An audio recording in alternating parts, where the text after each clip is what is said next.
Okay, कोई भी vaccine या मेडिसिन के अप्रूवल के लिए जो क्लिनिकल ट्रायल्स होते हैं उसके 4 स्टेजेस कंपलसरी होते हैं।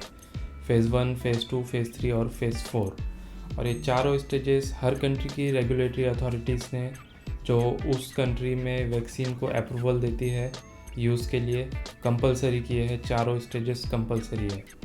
तो यहाँ पर कोविड-19 वैक्सीन के केस में 3 स्टेजेस में वैक्सीन को अप्रूवल मिल गया। Why? Because of public pressure, government pressure, or for profit making? Let's find out in this video.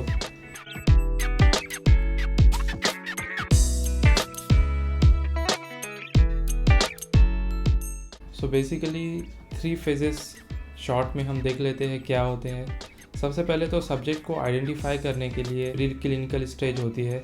इसके अंदर वैक्सीन आइडेंटिफाई किया जाता है कि हम वैक्सीन के अंदर क्या बनाने वाले हैं।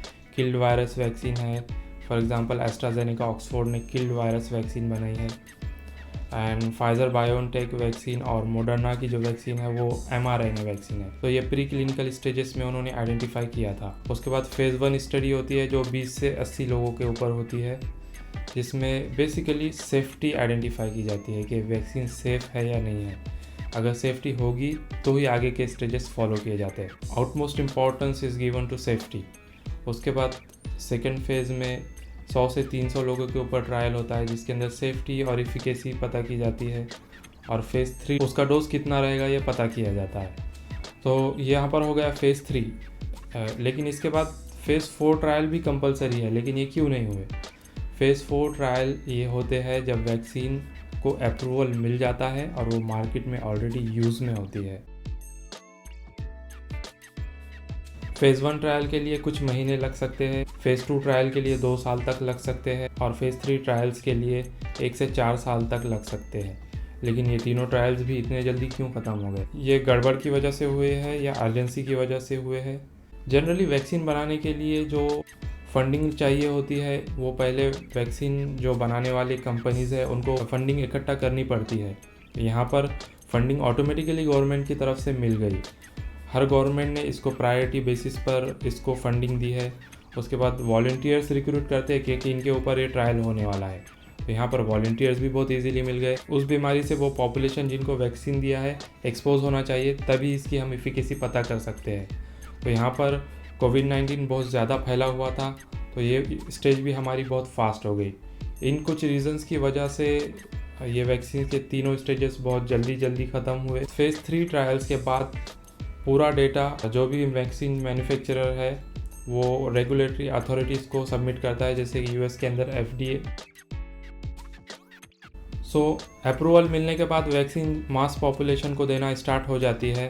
तो उसके बाद उसके लॉन्ग टर्म इफ़ेक्ट्स 1 साल, 2 साल, 3 साल, 5 साल, 10 साल के बाद उसके क्या इफ़ेक्ट्स आ रहे हैं, उसकी इम्यूनिटी कितने दिन तक रह रही है, 1 साल, 5 साल, 10 साल, कितने साल तक उसकी इम्यूनिटी रह रही है। स्टार्ट में हमने सेफ्टी तो एनालाइज किया, 1 साल के बाद उसके साइड इफ़ेक्ट क्या आ रहे हैं, 2 साल के बाद क्या साइड इफ़ेक्ट आ रहे हैं। तो ये कोई भी अगर एडवर्स इवेंट होता है इसको रिपोर्ट करना होता है, and it has made compulsory in case of medicines as well. For example US FDA का एक सिस्टम है vaccine adverse event reporting system. India के अंदर एडवर्स इवेंट रिपोर्टिंग सिस्टम है central drugs standard control organisation, जहाँ पर कोई भी एडवर्स इवेंट अगर होता है तो उसको रिपोर्ट करते हैं। So basically phase 4 trials are not necessary for approval, this are long term studies. इसके बाद हमें समझ में आता है लॉन्ग टर्म इसका कॉस्ट इफ़ेक्टिवनेस कितना है, लॉन्ग टर्म इफ़ेक्टिवनेस कितना है। तो ये हमेशा फ़ेज़ 4 ट्रायल के बाद समझ में आती है। कंटिन्यूसली डेटा सबमिट होता जाता है। As far as Indian government has concern, government ने इंस्ट्रक्शन दिए है ऑल द स्टेट्स को, जो वैक्सीन दी जाने वाली है वहाँ पर एडवर्स इवेंट को मैनेज करने के लिए एक टीम बनाई जाए। में भी बहुत ज़्यादा इवेंट तो वैक्सीनेशन से रिलेटेड रहते भी नहीं है। अगर कोई मामूली सा भी एडवर्स इवेंट होता है तो हम जानते हैं कि इंडिया के अंदर सबसे ज़्यादा व्हाट्सएप यूनिवर्सिटी ग्रेजुएट्स मौजूद है जो उसको ऐसे आग की तरह फैला देंगे, और पब्लिक के अंदर कोई हिस्टेरिया और पैरानोइया क्रिएट होने से पहले ही अगर इसको लोकल लेवल पर मैनेज किया जाएगा तो इट विल बी बेटर।